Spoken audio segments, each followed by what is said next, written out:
Yeah, no, we don't. You Oh, gotta no room tone for this one? no room tone for this one. I mean, probably later on I'll be regretting that choice, but for right now, we're all right. We don't need Yeah, room yeah. tone. Who Uh-huh. needs it? Joseph, hey, we're here. We're doing the damn thing. We're doing the live. We're doing it! If you are listening a little bit later, hey, if we decide to do these a little bit more often, we'd love to have you guys come up here on the TikToks and Instagrams and such to really just hang out with us and talk more TTRPGs. But if you are here currently right now, throw us some of your TTRPG questions. I would love to be able to talk to you all about all of that. And Joseph, I'm very excited to talk to you about this because, like I said a little bit before, this was mostly just an excuse for me to be able to talk more TTRPG stuff without just like texting. Yep. Uh-huh. And then, and it's like, oh yeah, we have a podcast. We can definitely just do that too, right? So here we are. How are you feeling about today? I'm feeling podcasting is now just a wonderful excuse to get to talk and hang out with my friend who lives states away from me, and how dare he? You made So this choice. I did not. I mean, it's all my fault. But yes, it's so fun to just get to be here, and like getting to do these shows with you have been really, really cool. And then the We Need Some Space is not out yet. First episode's not out yet, right? Not out yet. See, Okay. Session 0, it went out last Friday, and I believe I'm still debating. I don't know if I want for it to come out this week, Session 1, or next week, because usually we do like kind of overlap with them. But I'm leaning a little bit more towards Session 1 coming out this Friday. So we'll see. I'm excited for it to get out there, for people to see not necessarily how different it is from Season of Ghosts and kind of like the Mask of Nyarlathotep of it all, where it was like, oh, that's more like spooky, scary stuff. And this one's like, hey, whackity schmackety, we're in space doing It's space space. stuff. We're in space. So, I mean, Joseph, first off, people kind of just like, I feel like I threw everyone at you and I was like, hey, you're in this now. So for people that don't know you overall, who are you and how do we know each other, man? Well, I'm gay. So that What? first and foremost. No, we went to, oh God, we were in middle school together for a little bit. Mostly in high school in our lovely theater program. You were always the lead and I was always the runner up. But hey, it's Tis okay. the curse of the straight man. Tis the curse of the straight, deep-voiced man to play all the leading roles and me, the funny side character. But hey, but truly, we've been best friends since since high school, and just getting to grow with each other. Other than that, I think of our group. I mean, no, this is kind of theater now of our definitely podcast.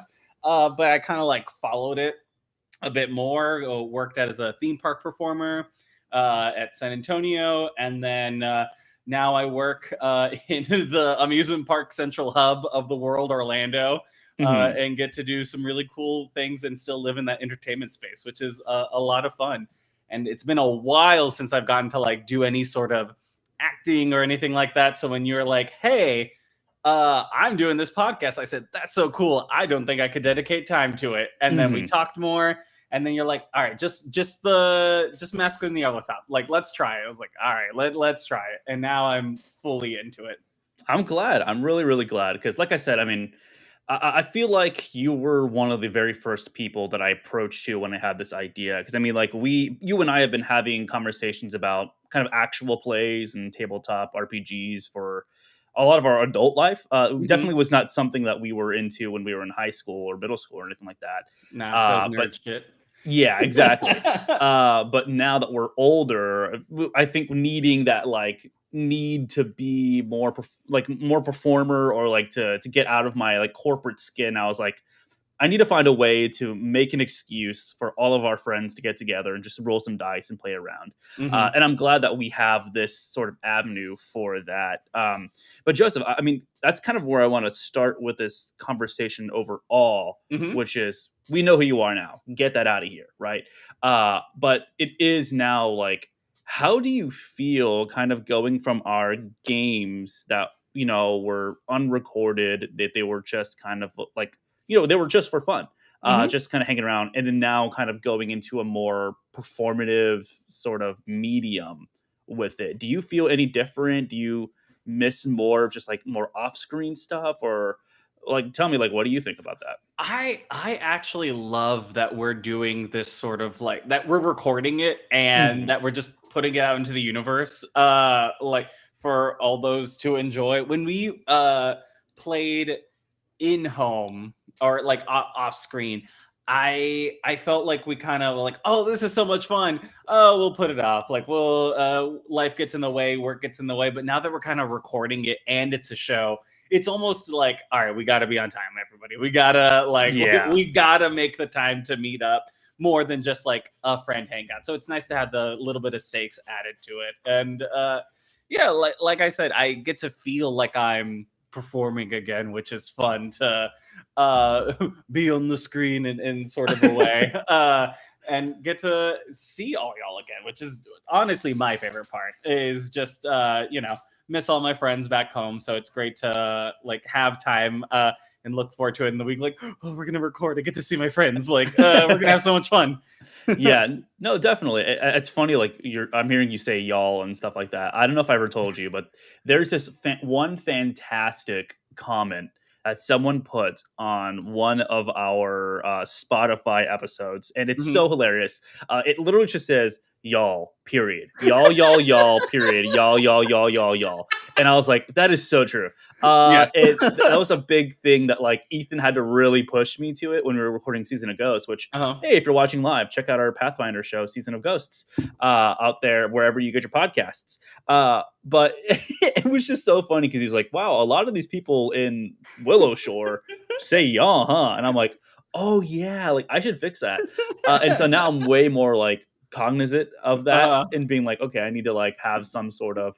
But I think I've fallen off of the accents a bit more, Uh-huh. because I think in the very beginning I was like, I need to like, we're doing a show, we got to do this sort of stuff. Hmm. The Matt Mercers, the Brennan Lee Mulligans over it all, whatever. And I'm Yeah. like, I think everyone's okay with me just doing the regular, degular voice of just me being Hmm.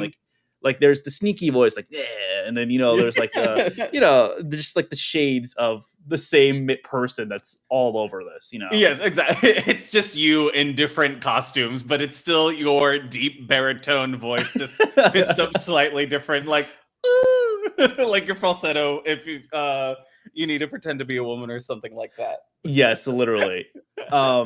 So kind of talking more again about these like TTRPGs and stuff like that. Yeah. Do you feel like well versed in like the different kind of games and systems that are around, or do you still feel like you're kind of getting the hang of other stuff? Like, do you think like you'd be able to be like, oh yeah, I really like to play like X, Y, and Z and X, Y, and Z, or because I know like most of the, for at least me knowing knowledge Mhm. of you, I think like most of your knowledge comes from D&D 5e, right? Yeah, that's I don't have really any knowledge of anything or like predating 5e D&D. Mhm. To be honest, most of what I've learned of TTRPGs comes from like Dimension 20, a little bit of Critical Role or none other D&D podcasts. That's where I got most of my information from. One of my friends back home that I worked with at SeaWorld, he's like, hey, you like fantasy, you should give this a listen. And I was like, all right, cool. And then I found none other D&D podcasts, and then from there it was just like, oh, this is my personality now. Like getting to like live action role play and roll dice and get to do math with my friends. This is kind of cool. Hell So yeah. and like, but some of the other systems I'm just not too well versed in. So when we did, I knew of Call of Cthulhu, and I know things like of Kids on Bikes and some of those other systems. So it's always like alluring and intriguing to look into it, but I always go back to my base comfort of D&D 5e. Hell yeah. So Is it mostly because like you didn't necessarily want to step out of the system? Are you like intimidated by approaching other stuff, or is it just kind of like this is my bread and butter? This is where I'm like I'm good with. It's definitely not knowing the system is what worries me. So, to be quite honest, like I read up a few more things about Starfinder since, hey, if you haven't watched session 0 of We Need Some Space, go listen to it or watch it. I don't know what we do. We do both. We do We do both. both. ¿Por qué no las dos? Yeah. But yeah, like it's a completely new system. It's just a little hop, skip, and a jump from D&D since it's kind of still within the same vein of like a D20 based system. So it's not too unnerving, but I'm like, wow, there's a lot more action economy and customization in this that I'm like, how? And I came in like, I want to be like an optimum character. I want to be able to like support the team. And I was like, you know what? I'm gonna just make a space rat. This is gonna be fun, and we're gonna try to fill this in and be good where I can be. So I didn't worry as much about trying to gamify the system as I probably would with like D&D, towards like, okay, so I can if I take this feat and I do this thing, then I'm unstoppable, just min maxing.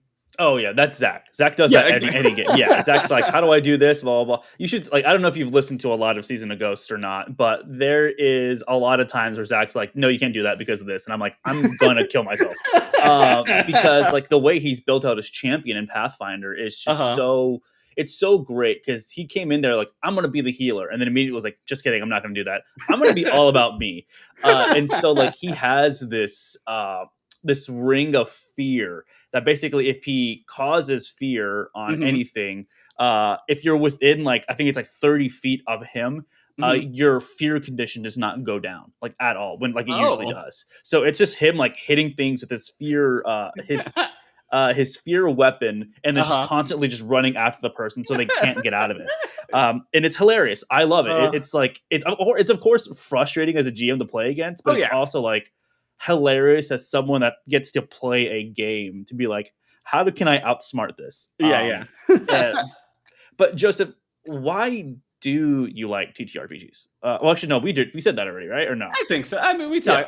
Yeah. I love the escape of it. I love hanging out with friends, and all these like different books and stories that I read. It's just fun to kind of make those come to life a bit. Like I think you remember I think it was after we played like a couple of sessions of Curse of Strahd, and then that Hmm. kind of fell off. I did, I was the DM for our sort of like a Camp Half Blood esque style campaign that we were doing. Did a couple sessions of that, and then again, life got in the way. But that was just something really fun to be creative. Like, I don't think I want to write a full book or anything like that, but it lets me world build in that way. Hmm. Yeah. And what kind of stories, or like what kind of environments draws you to like playing one of these games? Are you like a huge fantasy person? Like that's like what you really want? Do you like the Mhm. sci-fi, the horror? Like what is something that you like to play in? Oh, I enjoy the genre of sci-fi. I don't know if I could ever like I think I could definitely play in sci-fi. I don't know if I could create sci-fi just because of how mechanical and everything needs like a purpose. And I don't know if I could do that. I could do fantasy to where it's like, hey, magic. That's the reason why this works. And just kind of like hand wave it. Like the magic has some sort of rules and whatnot, but just being able to just say, hey, fuck you, fairies and stuff. Like what I say goes. But yeah, like I definitely think I lean more towards that sort of fantasy, or even like it's not modern fantasy. I don't know what you call it when it's like magic in the real world, sort of like the Like urban magician's vibe. fantasy. Urban Yeah. fantasy. Urban That's it. fantasy. Yes. I Yeah. enjoy that. That is a lot of fun, and that was something that I'm kind of thinking about maybe for next Pathfinder story. hmm There's a couple of different ideas that I'm thinking once we finish Season of Ghosts, which should be before the end of this year. I think I'm hoping, hmm because I love to homebrew, but right now I'm like feel like I'm in that spot where I'm like homebrewing is a lot of fun, but homebrewing is a lot of work. Yes. And especially having to do this for we need some space. hmm I know Pathfinder. Like I feel like I know Pathfinder very very well. Starfinder now getting like the addition of the new spells, and new a bunch of new traits and stuff that's in Hmm. there. I feel like I'm having to relearn this and then be like, okay, how can I make sure that everything that my party wants they can have in some sort of way. Hmm. So I'm very excited to get more into that. But I feel like lately, I've been really loving horror. Like horror has Ooh. been so much fun. I mean, Hmm. I've never been like a horror reader or a horror like video game or anything like that. But I think when we did our first play test, Edge of Darkness, which is down there, if you can see that on our thing, there was just something so much fun about Hmm. that. It was just like, hey, you're just regular people and you're just trying to survive. Yeah. Um, and I just really love that roll under system as well. I think like the more systems that I've learned, the roll under has just been like, wow, this is like it just makes so much more sense. Like there's no Uh-huh. math involved. It's just like, hey, can you do it? You can do Yeah. it because you're just putting numbers there. Hmm. A lot of like I think I feel the biggest thing that I need to like hold on to as a GM is like making these DCs and like finding some sort of rationale. Because in Pathfinder, it's pretty easy. They give Yeah. you like a number, and it's like at -2 if it's easy, +2, +4, whatever, how difficult it Hmm. is. But like Call of Cthulhu, it's like, hey, you roll under, you got to roll 40 or under, or else you can't do it. Yeah, exactly. Um, but a game that I've been really looking at is Delta Hmm. Green.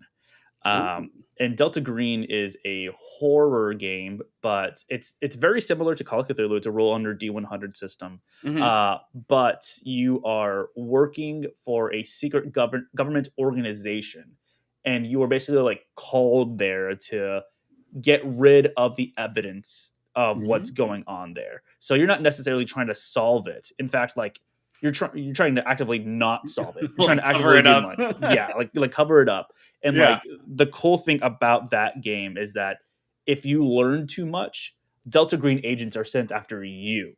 So it's like Oh. you like are losing your sanity, and at the same Uh-huh. time like the more you actually like dig into there, the more you can get in trouble with the organization. It's and like there's a cool way to like put off your sanity loss Hmm. onto what you have are bonds.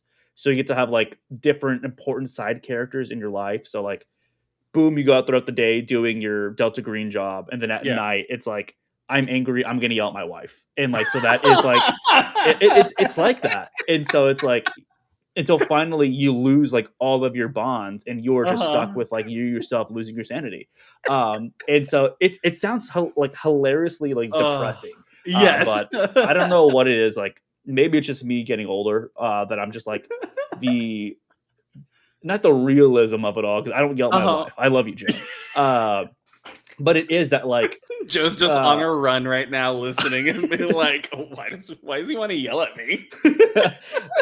it's like it's just that like it's that weird depressing kind of fun that I like to play with sometimes. I don't Yes. know. No, I get you. Does I that like push you away from It yeah. 100% does. I like to just forget about like real world and things like that, but I do like the horror aspect, especially as we get into it's August 1st or 3rd. It's August 3rd. It's spooky season now. So Mhm. like I definitely love the creepiness and the horror aspects. So that's something that's definitely fun to play. Yeah, definitely. And like you're saying, it's getting your horror time. We've already been talking off screen, and here's like a little like thing. If you listen to this later on or right now, Mhm. we're thinking of Joseph doing a one shot for Halloween coming out this year. I know last year we did Edge of Darkness, Call of Cthulhu. Joseph, you don't have to give it away too much right Uh-huh. now, but how excited does that make you to like be taking the reins of like, hey, like you've been here for a little bit of this, and then immediately I'm like, here, boom, throw like do something. I'm definitely excited. I mean, we're toying around with a couple ideas, but the base system's most likely going to be D&D 5e Mhm. because, like I said, that's what I'm comfortable DMing. And just with all the yahoos that we have in this cast, I'm like, either of these ideas are going to be great to play. Just sort of dropping these people into almost like a horror movie and seeing what they fuck up. It's gonna be hilarious. Hell yes. I know how IGM, and I feel like the way that IGM has like evolved as I've continued to play and like honestly watched a lot of different actual plays and stuff like that. Hmm. What would you consider your GM style to be? Do you feel like you're like a rules follower to the core? Are you like rule of cool? Ooh, I definitely think I lean more towards rule of cool.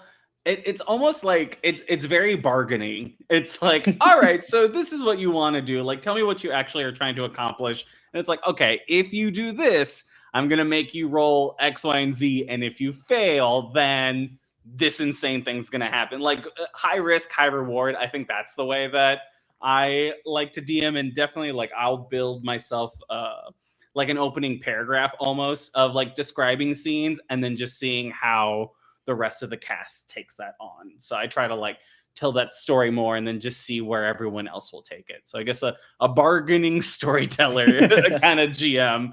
But like, I mean, for you, it's amazing because you are an amazing storyteller and it's just so fun. Oh, yes, you know you Stop, are. stop. It's fun to like be in your stories. I think we talked about this in one of our Masked in the Arlithop episodes. But it's just like I forget sometimes that I'm also participating because I'm just enthralled by your storytelling, and I'm like, what happens next? Oh, I decide what happens next. I got to figure that out.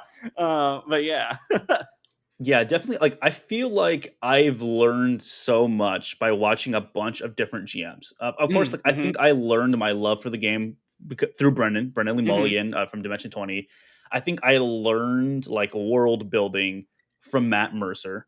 Mm-hmm. The very few that I've listened to the Critical Role, but a lot of stuff there. And then I feel like the thing that I've taken the most sort of inspiration from is Troy LaValle from the Glass Cannon podcast. Oh. I think that like I was so stuck into this idea of like, hey, everything's got to be very descriptive. I was like, I don't know if you ever read Robert Jordan, I Have the World. Yes. Yeah, Uh-huh. where like I feel like Brennan and Matt are like these beautiful like they say everything that's on their mind and it comes out and just like a beautiful word vomit. Yeah. When Troy LaValle, I believe he has like a lot more work done in like television and movies. So it's a very Mm-hmm. much like, hey, this is what the camera sees.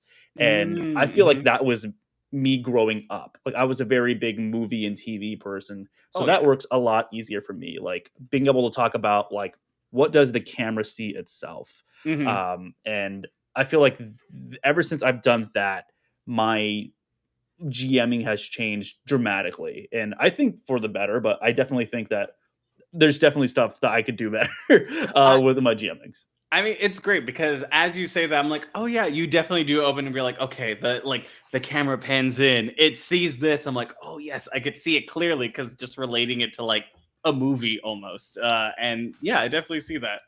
Yeah, it's something that's it makes it a lot easier for me because it's like a lot of the stuff, of course, is like I there's some prep, of course, but like a lot of it is improvisation. Like I didn't expect Hmm. someone to go down this room or whatever. I'm like, okay, what in my mind, if I'm making this movie on the fly, what would it look like? And I'm like, Yeah, yeah. cool, this is what it looks like. And I think it helps everyone's brain, like you said, like kind of imagine what is Hmm. going on. And I think the better that you're able to kind of share that sort of image is the better that we can tell the story together, you know? Oh yeah. It definitely helps just being able to like put everybody in that world and it's like, okay, now what are you gonna do? What is your actor in this scene going to provide to just like color in the rest of the movie, essentially? Hell yeah. So we talk a lot about Pathfinder. We talk a lot Hmm. about D&D and stuff like that. Is there any like TTRPG that you have not tried yet that you would like to try, or like is there one that's like always just kind of been like calling your name and like the background or anything that you've been like eventually when I get to it, I'll do it. No. Can you imagine? I was just like, no. Next question, Like, please. all right, podcast over. See you guys. Thank you all so much for another. No, no, no. Like, definitely kids on bikes or any of sort of the D6 systems. I think that's what they are. or like Never Stop Blowing Up. That Mhm. one just seems like a very interesting. Oh, you know what? Vampire the Masquerade. I Ooh. I like the idea of just having a dice pool and kind of creating like, hey, if you ask me to punch somebody, I can only roll 2 dice. But if you ask me to like seduce this person, I'm about to roll 14 dice and like win this thing. And then I think recently, Dimension 20 just did a Vampire the Masquerade sort of playthrough, Mhm. which was really fun to watch. And it kind of blends the storytelling that I liked from Call of Cthulhu with a bit more dice rolling in it, so you could be a little bit more nitty gritty with the rolls and other things. But what about you? What's I mean, you talked about Delta Green, so what were some Mhm. other TTRPGs you were thinking of? Before jumping into that, I did want to say, fun fact, Hmm. especially for the people that are joining in right now. We kind of keep talking about these like secret play tests that we did before we jumped into Oh to yes. Starfinder. I had given them like a list of like 5-ish games to be like, hey, what are we kind of all really like? Um, on the long list of that was Vampire the Masquerade. It was like I think it Mm. was like number 6 Mhm. because Zach really wants to play Werewolf the Apocalypse, which is Ooh. in that like world of darkness. Like it's, I think it's like Werewolf the Apocalypse, Vampire the Masquerade, Mages of something. I don't know. There's Yeah, like a yeah. bunch of different, like different ones. There's a ghost one as well. Hmm. And I was like, okay, this looks good. But the more I thought about it, I was like, it was very similar to Mask of Nyarlathotep, where it is very much that like role play heavy sort of thing. When I know a majority of us really like the crunchy fighting sort of thing. Hmm. So as I was like, I'll put it like maybe in the future, maybe like a one shot or whatever. But right now, man, I have so many. I have so many games. I think that is probably my greatest weakness when it comes like having this, production, this the little channel that we have here, Hmm. because it's like I just want to make as much. I want to play as many games now. I just want to do Yeah, yeah. whatever I can. Uh-huh. So up there is Daggerheart. Um, Mhm. I do want to try it out eventually. There's a lot in the system that I really like, and a lot of the system that I'm not very fond of. Mhm. Um, I think it does lean very well into like the more of the role playing aspect, but I think the combat could do better. Mhm. I'm excited to see more of the stuff that come out because they just announced a new campaign frame that's going to be coming out Hmm. next year, I believe. So it'll be their first like campaign. Mhm. But really, I think my top one would be Traveler, which is another sci-fi TTRPG. Mhm. It was one of the games that was also on that short list of games that hey, like let's test play or whatever. But that is a 2d6 system, Mm. and the character creation for that game honestly might be the most fun part of Mhm. it, because it is like you roll your stats, of course, at start. You put them wherever they need to be, and then those stats determine the rest of your life. And you're like rolling every 4 years to figure out like how your character Ooh. is developed in that time. So you are kind of making the story of your character as you go along. So it's like Mhm. you could like have an idea of like what you want your character to be, and then like it can basically not be that by the end. And I think that kind of like emergent storytelling is super cool. It's Yeah. very, very cool. And then like the game system itself is very easy to kind of pick up because it is just roll 2d6 and you have a target number of this number. Boom. If you hit it, you hit it. If you don't, you don't.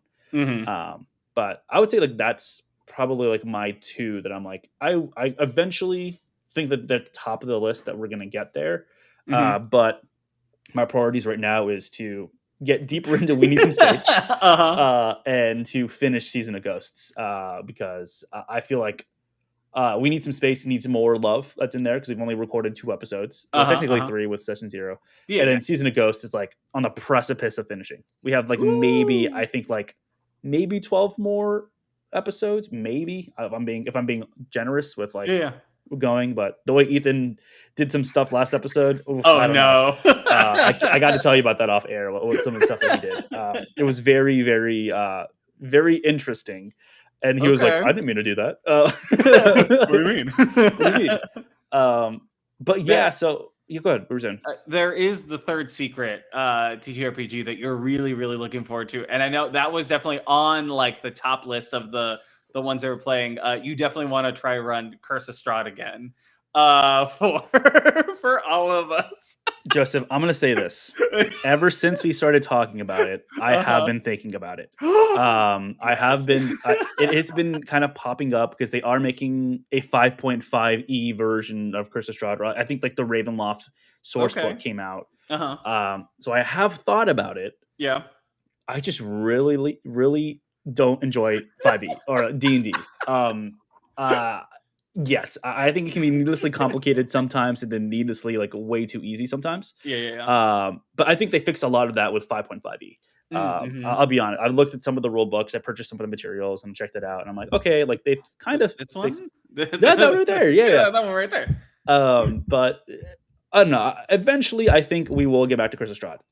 It has been done to tier, to Yes, death. absolutely. There are amazing people out there that do amazing Strahd content. But Mm-hmm. I think if I do Curse of Strahd or we do Curse of Strahd, I would need everyone to be like, "This is horror. Like this is straight horror." Uh, We because are there's serious actors for this. of course, like joking around and stuff like Yeah, that. But I yeah, mean, like, yeah, like let's not meta game, let's not do whatever. But like, hey, let's take this story seriously. And then yeah. I would have to lock myself away for about a month and just like research all of this, Uh-huh. and then have to find a way to kind of hide the previous stuff that we've done before. Because, like I said, we did start from the very beginning, but Yeah.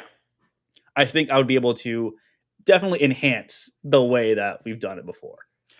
And I was about to say, I'm like, everyone will forget. It was about like 5 years ago. And then it definitely was much longer than It five was years definitely ago. much longer. It was like 7 years ago at this point. So Whew. I'm sure that like most people forgot, Yeah. which I've forgotten a lot of it, but we'll have to talk about it off air. I think that like that will be a conversation that we have to talk with like the whole group to be like, Yeah, yeah. what would we like to do next? Hmm. Um, but I wanted to say Hmm. I have questions here for you, Joseph, and you have Okay. questions for me. Ask me questions because so likewise in the chat, if you Uh-huh. have questions, throw us questions. Let's see. Oh yes, here's another one, kind of on the opposite end Hmm. of that question of like, are there games that you want to play? Are there games that you do not want to touch with like a 30-foot pole that you're like, I like not necessarily hate or like that you just have like absolutely no interest in whatsoever that you're like, this is so antithetical to you as a person? I kind there are some I can't for the life of me like think off the top of my head the names of the TTRPGs, but it's the ones that now I enjoy cozy video gaming, like love Mhm. my Stardew Valley, love my Coral Island. That's great for video games. I don't think I could ever get into TTRPGs that are like that. Like Mm. the ones that are kind of set in the like the Jane Austen sort of eras and like Mm. the letter writing. Like I know that there are some TTRPGs out there that are very much about like the acting and the pining and the secrets and the rumors, and that's cool. But I just don't know if I could, sit around for 2 hours and like, what did we do, everybody? Well, I wrote some letters. I like flexed my hand when she touched my the top of my palm with her ungloved hand. But yeah, I just don't think I'd be able to get into the ones like that. Reading them, definitely. Love me my smut books. Give me my pining. Give me my monster books. But TTRPGs, yeah, I don't think I could get into those types. Yeah, no, I get that 100%. Hold on, let me close my door 1 second. Okay. Entertain the chat for 1 second. What up, chat? All right, I'll take all your questions right now. Let's see. Uh, how how big is it? Okay, let's keep the questions appropriate, everybody. Shut the fuck up. This is live. I'm so sorry. um, no, okay. So I had a wait, what was it? Oh. See, Joe, my lovely wife, in the chat says, "How do you want to see DM besides y'all? Oh, who do you want to see DM besides yourselves? So besides me and besides you, Oh. top of your list, who would you want to be the DM?" So, okay, their name popped to the top of my head, and it's almost a malicious reason. I would love to have Ethan DM because I want to be like, all right, fool. Now here's us doing some wild shit, and let's see how you react. But I think I think he'd do a great job as well in that sort of GM seat. What about you? Who do you think? I would love, kind of in the exact same way, Uh huh. for Zach, the GM.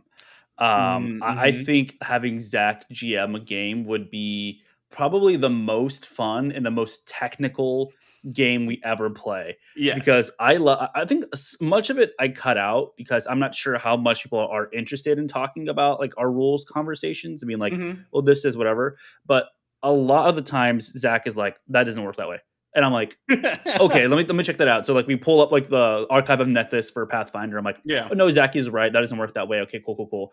And then like sometimes being like, all right, Zach, we're gonna do rule of cool here, and he's like, I wouldn't do that, but okay.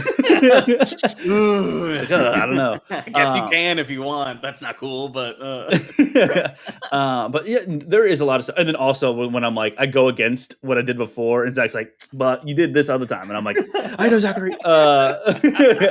But I think Zach and then Joe also. I'm very excited because I think Joe will be doing a GM, will be GMing for us, not soon, Ooh. but Yeah. eventually. She Mhm. picked up some materials pretty recently that she will be doing, like I said, eventually. Uh-huh, I uh-huh. think Joe would also be a very good DM. Oh, yes, She would be definitely. very funny, and I think like her getting to know the rules specifically for whatever, Mhm. she will abide by those rules. Oh, 100%. As you said it too, definitely. I think playing in like a Zach campaign, it's gonna be like, okay, so how many rations did you say that you Yes. have?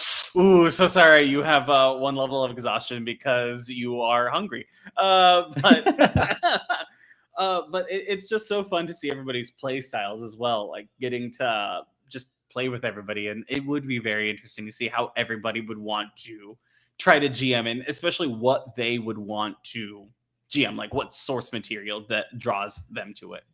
Hell yeah. And shout out to Mr. Alex Moon TV in the Instagram chat Oh saying, no. who's this guy? Looks handsome. I don't know which one you're referring to, either me or Joseph, but I'll say thank you to both of us. And Thank announcing here that Alex will be returning in something near the end of the year. We had a conversation with him, and I'm very excited for him to be coming back for a very fun game. It's going to be very good, very fun, you. and I miss the. I feel like things have gotten also really chaotic unfortunately, when Alex like stepped away. But we are still going to be getting that chaos when Alex comes back, because it's going to be a game that he really enjoys to play. Um, but Joseph, I do want to go back to. I forgot to mention the game that I didn't want to touch at the 30-foot pole. Uh-huh. I think like you probably know what this is, but it's going to be Dungeons and Dragons. It's DD baby. I Uh-huh. don't like. I don't hate D&D. Do not get me wrong. I have Uh-huh. no hate towards this game whatsoever. I think most of my hate, most of my disliking Like, for oh my god, D&D, Hasbro is lighting up the chat right now. it is going to be the corporate part of it. Yeah. I think that there's a lot of things that have been kind of, not great. Specifically, I mean, actually, I want to get your take on this too, because I'm not sure if Hmm. you saw this or not. At Gen Con this year, Mm. they announced that they're going to be creating a World of Warcraft expansion as Hmm. well as a Star Wars expansion. Now, there is already a Star Wars 5e compatible thing that has been made. So Yeah. whether they go that far into making a whole nother core rulebook, which I don't honestly think that they will, Yeah. maybe like a class or two for like a Sith and Jedi sort of thing. Hmm. Um, as well as like World of Warcraft. Hey, that's cool. Like you have the World of Azeroth. It's probably like a little source book, stuff like that. Yeah. Does that like turn you off to like D&D in any sort of way, or does it make you kind of like more excited for things to come, like other properties? Because I mean, like they've also done what, Rick and Morty. They have Hmm. Exandria from Critical Role as well, but Yep. I still think that is like D&D related. How do you feel about that?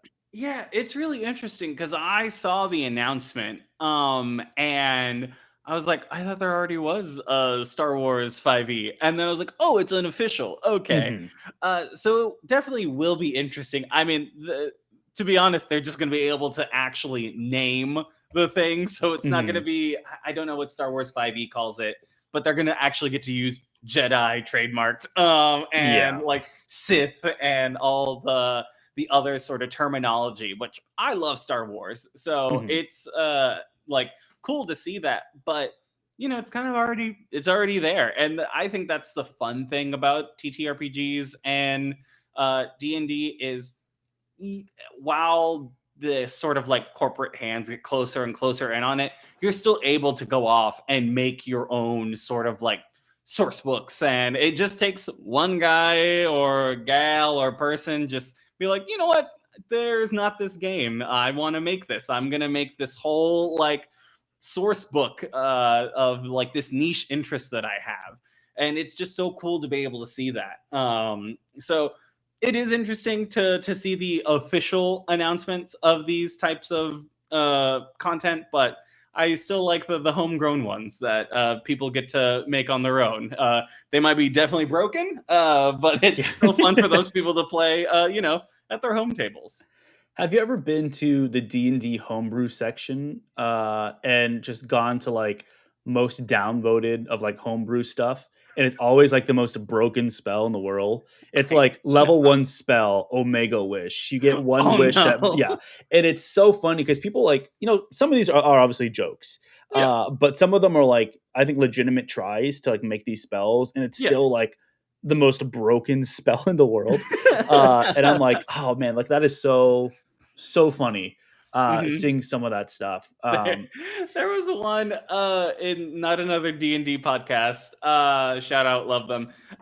They one of the players was playing a ranger before the new 5.5e rules. So ranger was like boo boo. Yeah.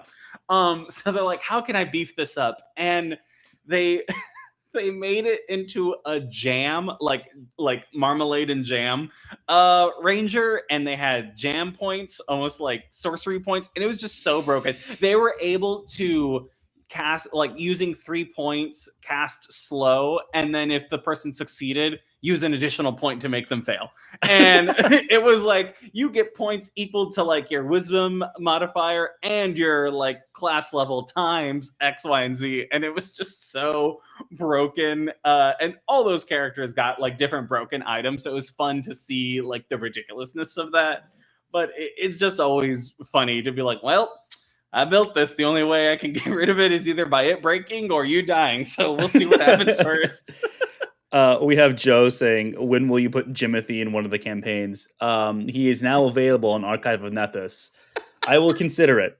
Um, Zach is Chat. already kind of driving me crazy with some of the stuff that he's been doing with We Need Some Space. So maybe Season of Ghosts. We'll see.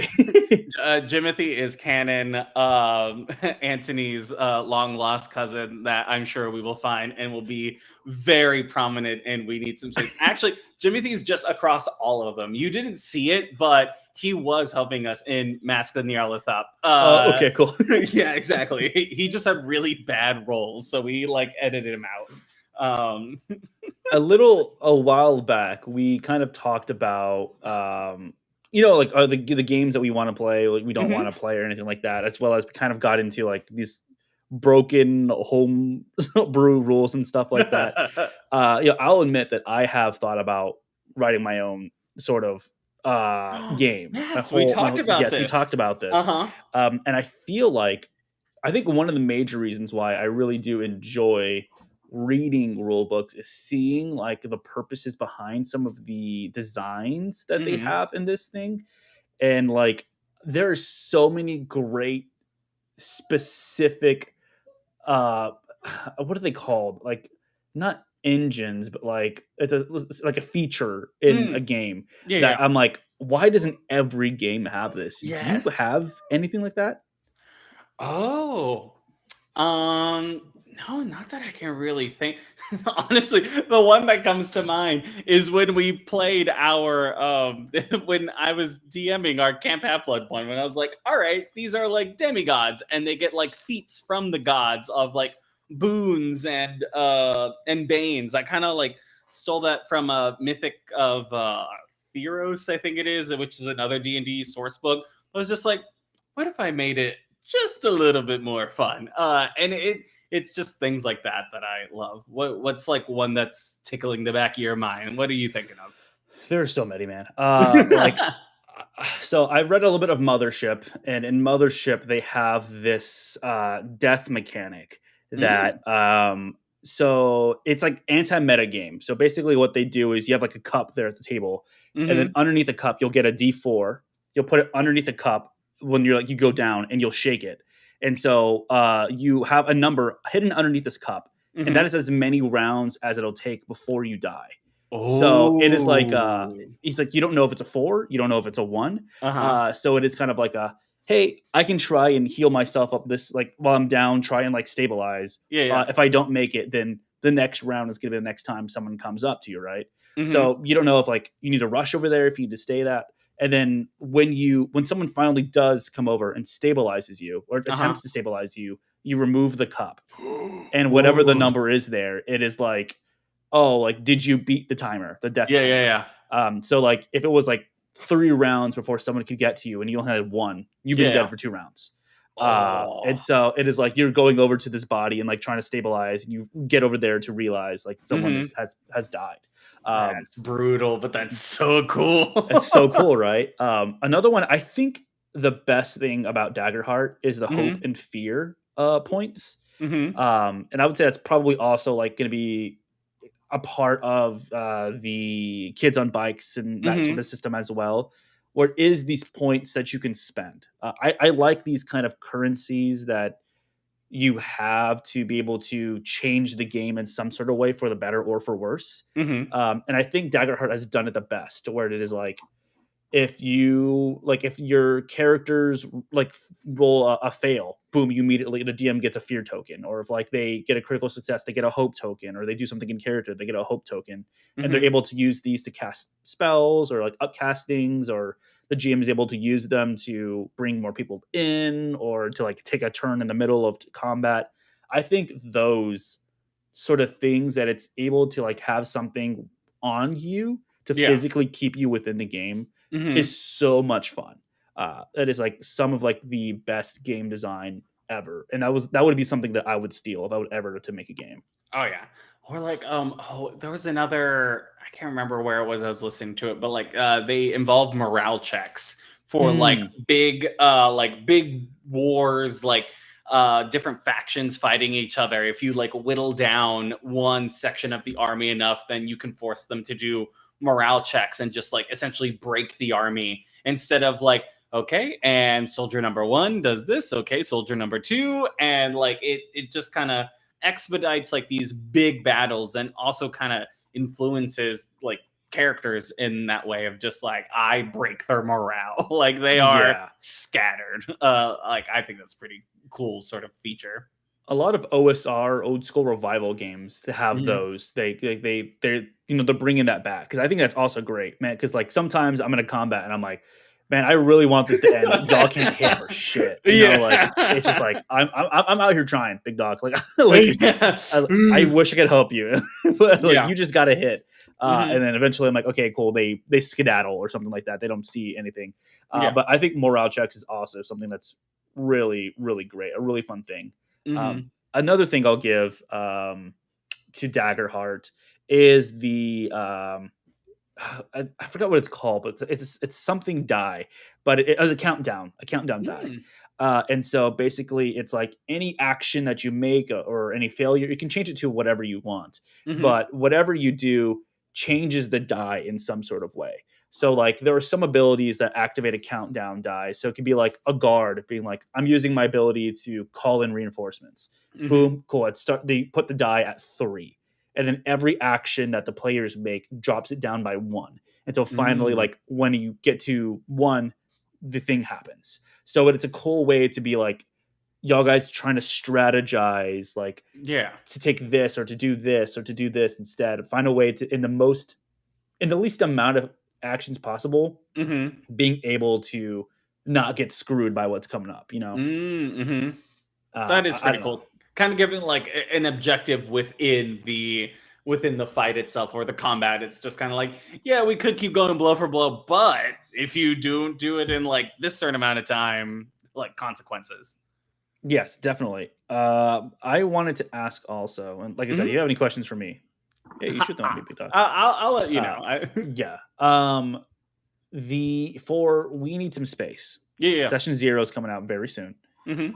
What is something that you're kind of most looking forward to in being in more of a sci-fi-ish setting, or just like kind of Ooh. looking forward to overall with it? Oh, I the thing I'm looking forward to overall is just that we're kind of all collaborating and building this world together. Like we're following the rules of Starfinder, but for like there's no adventure path that Hmm. wouldn't have taken you like a tremendous amount of time to change over to the current iteration of Starfinder. So it's cool that we're getting to just homebrew this entire galaxy together and just kind of like play in it. Like you were asking us, you're like, hey, give me a few planets. Like, let's build this together. So I think it's just so cool that we're all bringing something to it and getting to see like we're creating it together. We're Hmm. creating this show, like not aside from the podcast, we're just creating like an entire thing together. And I think that's just so fun and exciting to do. It is the most fun, exciting, and terrifying thing I think I've ever done in my life. Uh-huh. I'm so used to having an adventure path or some sort of module Uh-huh. there for me to just kind of leech onto. Yeah. And I don't know, like I just like I every time I like think about the story stuff, I'm like this and then this and then this, and I'm like, oh, things have already changed drastically. We're only in Mhm. session two from like what I kind of thought Yeah. the story would have gone to, and that is so exciting to me to be like. I think like storyteller Rob is like living for it, Yeah. like or just like like just being in the moment. I'm like, God, this is great. And then like producer me is like, God, I have to make stuff now. Like, I'm like, great. But it has been so much fun seeing y'all guys really take to these characters kind of almost immediately and being Oh, like, yeah. yeah, like this is the archetype that I'm trying to fill, and really just like nailing each one of them. And it's so Mhm. great. It definitely is like very fun because we all got to build our characters and just chatted with each other about like our different roles within this world, and it's fun to see the how we're all connecting and almost like repelling each other too in some of our actions and our different character personalities. So it's really fun to see. And I did think of a question that I wanted to ask you. Yeah. Just in general of common creatures, like from your hey, I have an idea, I want to do this thing to where it is now. Like, what are your thoughts? Like, it's just so cool to. I remember you first telling me about it. And it's so cool to like you're producing this, you're creating these stories. All of our friends are getting together. Like, how do you feel about the journey that this podcast has gone on? It has been so much fun, because it is that thing where like we're not large, we're not like and I never want to compare myself to Dimension 20 or Critical Role because no one will ever meet those Yeah. highs, no Uh-huh. one ever. Um, but I do like I'm very proud of the stuff that we've done already, like as as a whole crew, cast and Yeah. crew and stuff like that. Everyone being able to jump together. Um, yeah, it's been great. It's been stressful, Mhm. and it's been, I'm trying to formulate my thought about that. Like, it's been stressful, but it's been worth it. Every time, like I send out the thing to our our hosting site or post up to YouTube, I'm like, Mhm.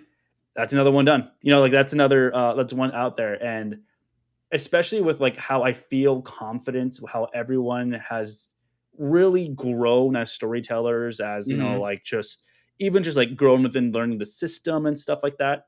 It has been great seeing our story and our friendships and just like the show overall kind of grow over. I mean, I think we're like 60ish episodes over like everything, all of our different shows and stuff. We're at like Dang. 36 right now for Season of Ghosts. Mhm. It's been great. I think the thing I'm most looking forward to next is putting the final kind of like, I don't want to say nail in the coffin for Season of Ghosts, but like putting the final like tracks down for Yeah. Season of Ghosts and seeing how that goes because it's our first one. And Hmm. then so the beginning, I think, was kind of rough, at least on my end. And then seeing how the hell do I land this ship? You know, Yeah, yeah. how do I land this plane and make sure that something's going to be good? But I think seeing how we've grown overall, our little community that we have people like messaging me on the sides saying like they're also running Season of Ghosts or like they are enjoying our Aw. Mask of Nyarlathotep stuff, Yeah.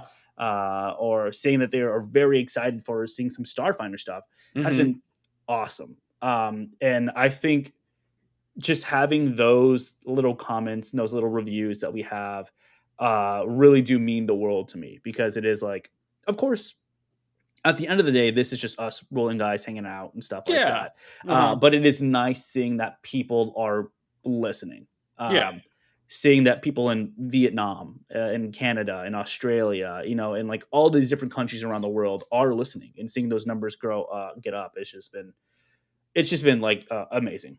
That's so. I don't think I've ever gotten to like sit down and just poke your brain about like, so what are the demographics, like who do we like, who listens to us? It's just so cool to like hear you talk about that. And like you said, overall we're just, you told me, you're like, hey, first and foremost, we're having fun, like this is just us Yeah. hanging out, we just happen to be recording it and putting it out there for the entire world to see, or whoever decides to want to see. So it's really cool.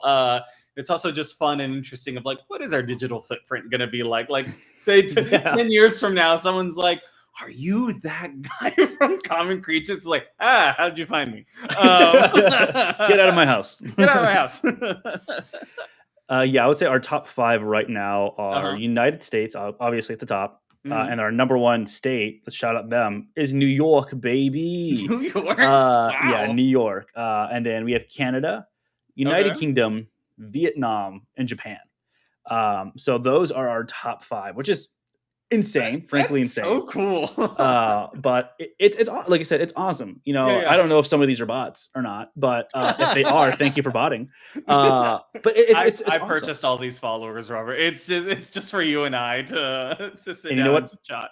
I appreciate it. Hey, man. Yeah, I appreciate it. We're about to finish wrapping up, Joseph. So I just wanted to say thank you so much for saying yes, for one Hmm. doing this, and then for jumping on to Common Creatures overall as a whole. It has been fantastic having you on here and elevating kind of our storytelling overall. I'm looking forward to doing one of these very similarly with Michelina in the near future as well, just so Hmm. our audience can get to know our brand new faces because they've been hearing the rest of us for quite some time now. Yeah. So, is there anything else that you would like to say before we head out for the day? I thank you so much for having me like just join your podcast. Like this is just so fun. Like it's amazing getting to hang out with you. I truly have missed you and all of our friends, so it's great to see everybody's faces and get to play every once in a while. I am very excited and looking forward to our Halloween one shot. So I hope that everybody tunes in for that. I think it'll be a lot of fun. I'll probably send a message in the group chat later of like, what would y'all be more interested in? So I think that'd be really cool. And truly just shout out to the person who inspired both of us and started this all out. Shout out to our theater director. Amazing. Like kind of Yeah, a joke, but also like, yeah. good shout out to him. So yeah. Thank Oh, you. and So, shout out to my husband. I love him. shout out to He's his not an husband. afterthought, but I love him. Yes. Thank you, everyone, for joining us here today for this episode of TTRPG's Q&A or Comic Creatures podcast with Joseph. Thank you again, everyone, and we will see you all